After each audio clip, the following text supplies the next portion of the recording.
Alam niyo kung bakit hindi natin ma-admit na tayo bulag? That is our old self. Yung lumang pagkatao natin, it's a liar. Sinungaling yung old self natin. Pangalawa, self-righteous yung old self natin. At pangatlo, mayabang, proud, yung ating old self. Sobra.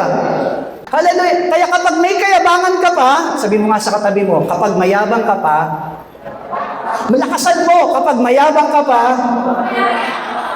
nananaig pa old self mo. Amen.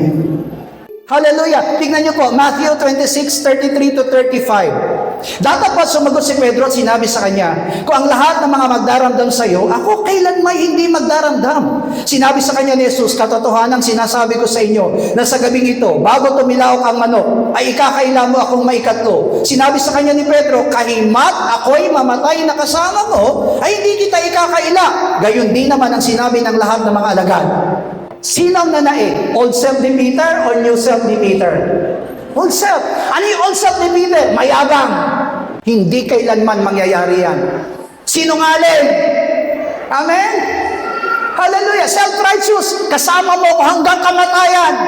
Kaya nga diba, nung itinatwa na ng Panginoon, ni Pedro ang ating Panginoong Jesus, she cried bitterly. Alam niyo po ba ibig sabihin nun? Inamin niya sa kanyang sarili, totoo nga. Totoo nga na sinungaling ako. Totoo nga na itatatwa ko ang Panginoon. Si Pablo kakaiba. Romans chapter 7 verse 18-19.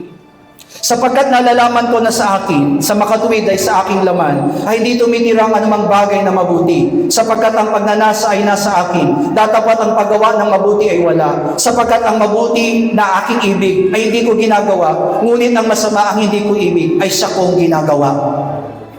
Sino po sa atin ang ganito katulad ni Pablo? Na sinasabi ni Pablo, wala kang makikitang mabuti sa akin. Alam niyo po, palagi sinasabi natin, I am good. Kaya kapag kinamusta kayo, kamusta ka na? I am good. Amen. Lahat tayo mabuti. Laging mabuti. Pero alam niyo po ba si Pablo, inamin niya sa kanyang sarili, you cannot find any good in me. You cannot find.